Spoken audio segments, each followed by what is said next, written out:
stories carry power. They reach the heart before they ever reach the mind. You see, when words come to us in a lesson or a command, we may argue with them, we may question them, we may even push them aside. But when those same words are carried on the wings of a story, they slip past our defenses. They touch something deeper. They awaken something we didn't even know was there. A story has a way of stepping into our lives without knocking. It doesn't demand permission. It simply walks in and sets itself down in the middle of our hearts, long before our minds can dissect the meaning, long before we can analyze the grammar or the vocabulary. The story has already done its work. It has stirred our emotions. It has painted pictures in our imagination. It has made us feel something real. Think about it for a moment. Every one of us can remember a story told to us as a child. Maybe it was a bedtime tale. Maybe it was a story passed down by our parents or grandparents. Decades later, we might forget the details, but we never forget how it made us feel. That's the secret of storytelling. It leaves a mark on the soul.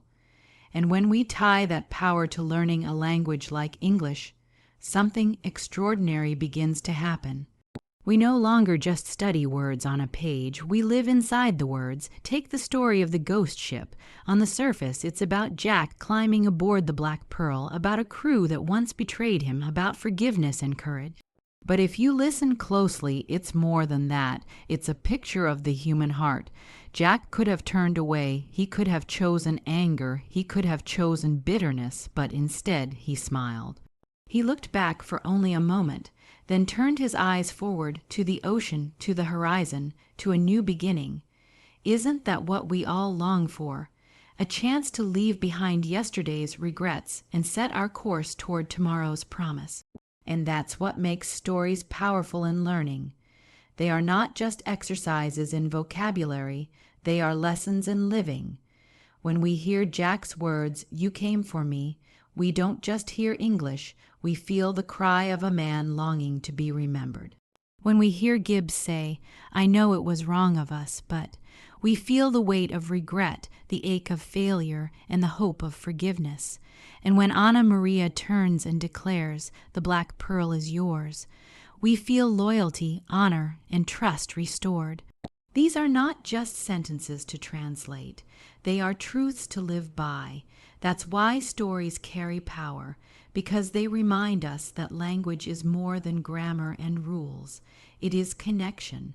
It is the bridge between one heart and another. It is the way we carry our joys, our sorrows, our dreams, and our fears into the life of someone else. Without story, language is dry and lifeless. But with story, every word breathes, every phrase sings, every sentence shines with meaning. And let me tell you, when you learn English through story, you're not just memorizing. You're feeling, you're experiencing, you're being changed. You're stepping onto the deck of that ghost ship yourself. You're standing there with Jack as he faces his past and claims his future.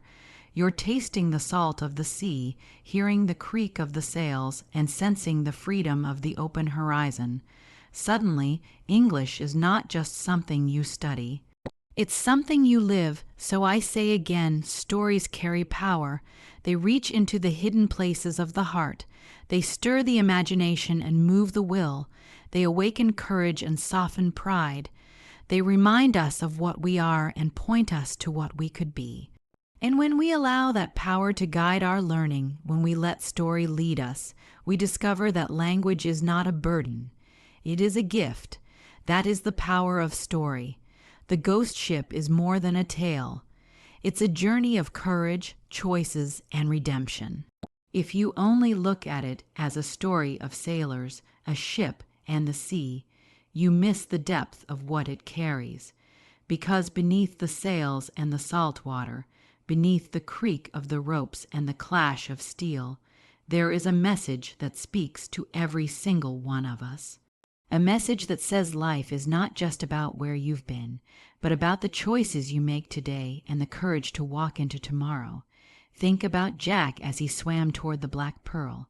The water was cold, the distance was great, but he pressed on.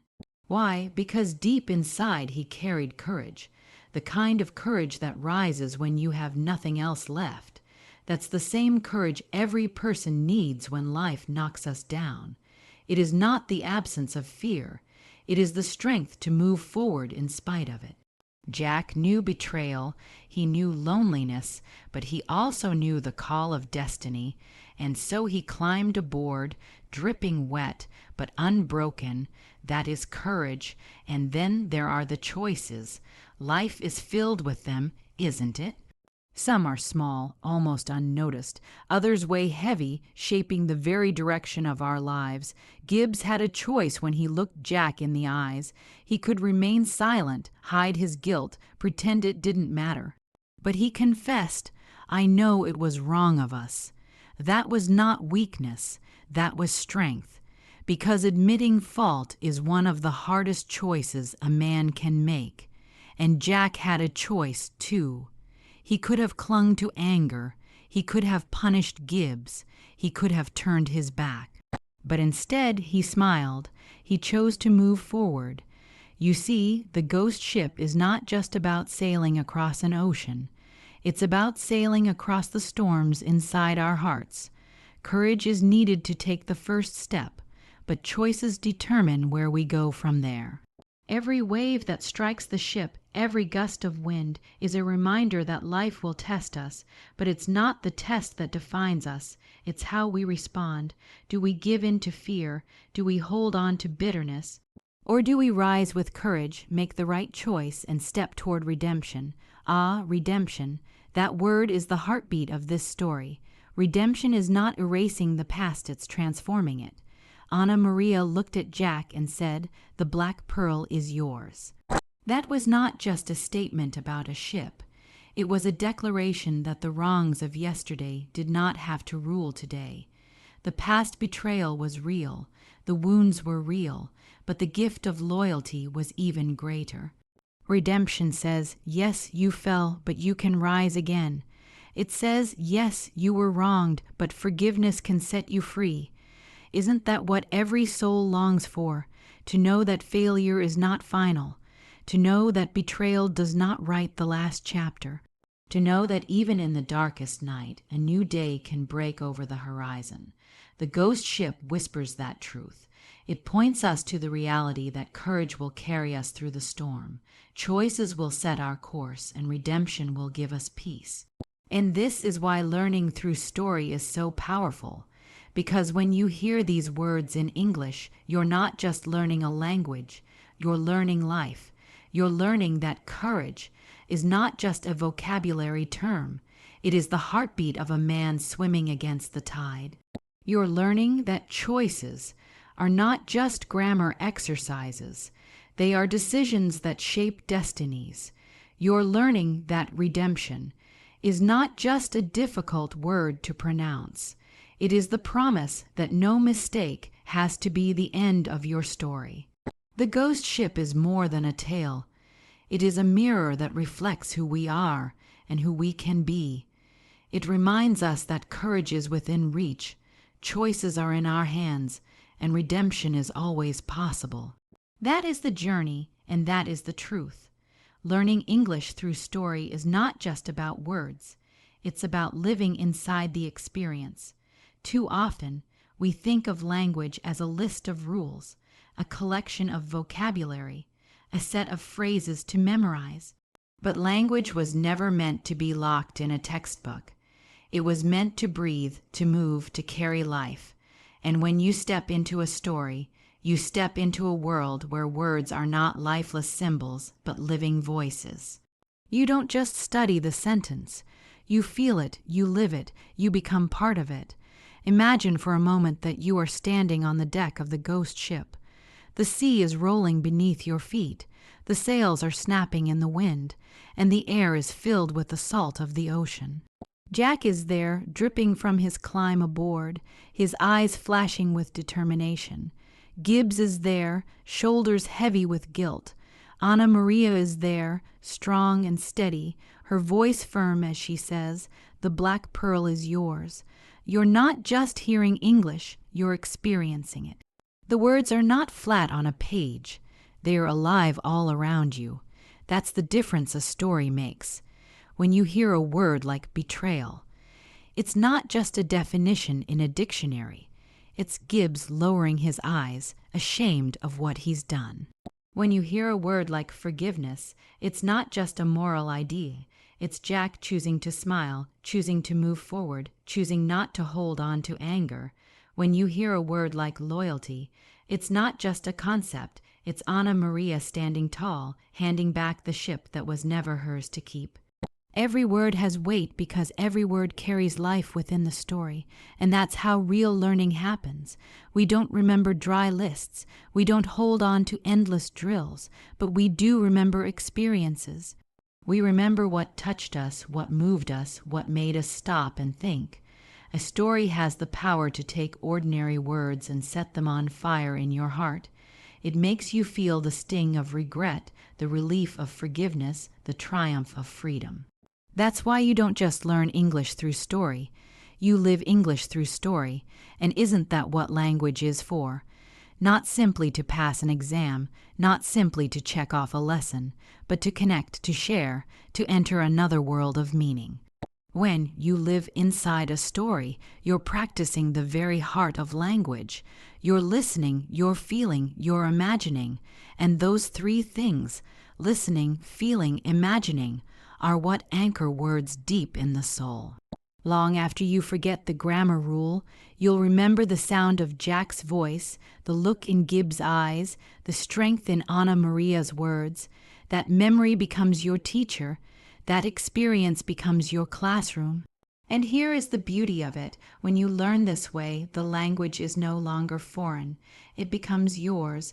You no longer feel like an outsider looking in. You belong inside the story. You walk with the characters. You hear their voices. You share their struggles. And when you speak the words yourself, they don't sound empty. They sound alive because you've lived them. That's why I tell you, don't be content with just words. Don't be satisfied with just definitions. Step into the story. Let it surround you. Let it shape you. Let it speak to you. Because when you live inside the experience, you discover that English is not a subject.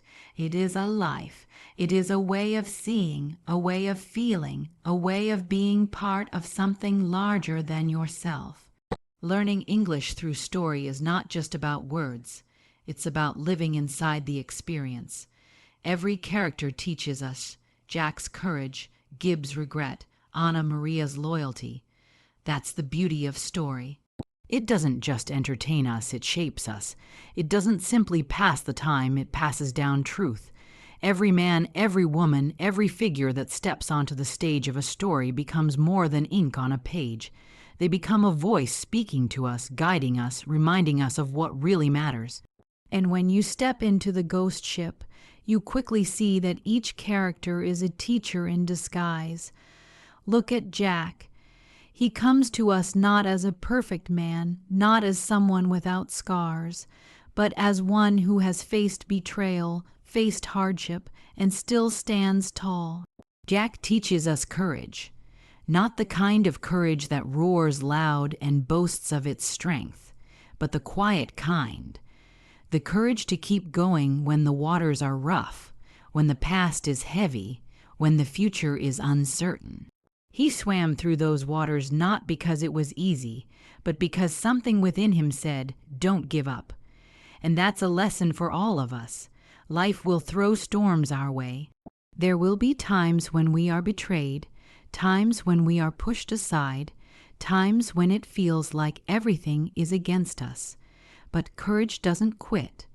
Courage doesn't drown in the sea of despair. Courage takes another stroke, climbs another rung, and sets its feet on the deck of destiny. Jack's courage speaks to us because we need it ourselves. Then there's Gibbs. His head is bowed, his words are heavy, his eyes can't even meet Jack's. He carries regret, and regret, my friends, is something every one of us knows. Maybe we've made choices we wish we hadn't. Maybe we've said words we can't take back. Maybe we've hurt someone who trusted us. Gibbs shows us what regret looks like. and in doing so, he reminds us of its weight. But regret, as painful as it is, can also be a teacher. It shows us the cost of our actions, it humbles us, it calls us to honesty, and if we let it, regret will lead us to change. Gibbs didn't hide his shame. He didn't pretend he was innocent. He admitted it. I know it was wrong of us. That confession was the first step toward redemption. His regret teaches us that it's never too late to admit our wrong and seek forgiveness. And then we have AnaMaria, steady, strong, unwavering. She stands at the front of the ship and turns to Jack with words that echo like an anchor. The black pearl is yours. That moment teaches us loyalty. Not the shallow kind that disappears when the wind changes, but the deep kind that holds fast when it matters most. Loyalty is not loud, it is steady. It doesn't need applause, it doesn't seek recognition. It simply stands by what is right. AnaMaria's loyalty reminds us that true strength is not found in taking for ourselves, but in giving back what belongs to another. In a world where betrayal is common and trust is fragile, her loyalty shines like a light on the open sea. So you see, each character is more than just a figure in a tale. Jack calls us to courage. Gibbs warns us through regret. AnaMaria inspires us with loyalty, and together they paint a picture of life itself, of the storms we face, the choices we make, and the people we become. And this is why learning through story is so powerful. Because when you hear these characters speak in English, you're not just learning grammar, you're learning wisdom. You're not just practicing words, you're practicing values. You're not just reading a story, you're being shaped by it. That is the gift hidden within the tale. Every character teaches us: Jack's courage, Gibbs' regret, AnaMaria's loyalty. The ocean becomes a classroom. Each wave speaks, each horizon teaches. There is something about the sea that humbles a man and makes him listen. It is vast, it is deep, it is unending, and when you stand before it, you know you are small. But that does not make the ocean our enemy, it makes it our teacher. For the sea holds lessons that no textbook can hold, and if we listen closely, we will hear them. When Jack climbed aboard the ghost ship, the ocean was not just water beneath him, it was a test. Every stroke he swam, every wave that struck against him was saying, "Don't quit." The sea can knock you down, but it can also teach you how to rise. That is the first lesson of the ocean, perseverance. The waves never stop coming, and life is the same. Trouble comes in waves: loss, disappointment, betrayal, regret. One after another, they break against us, and yet, just as the swimmer learns to rise above each swell, so too must we. The ocean teaches us that we are not defined by the wave that hits us, but by whether we rise again after it passes. And then there is the horizon, stretching far beyond what the eye can see. It calls to us.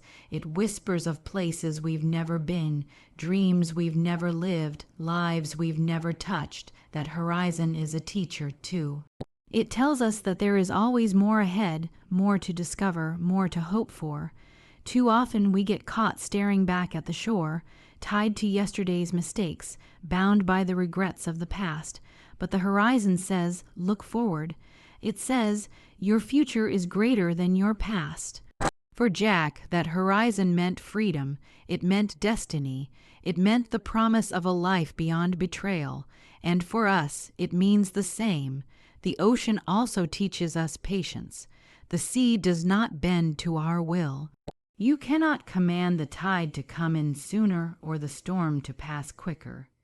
You wait, you endure, you trust. And isn't that life? We want answers now. We want success now. We want change now. But the ocean says, wait. It says, learn the rhythm of the waves. It says, trust the winds to shift in their time. Patience is hard, but it is holy. And when we learn it, we are stronger, wiser, steadier. And what about the storm?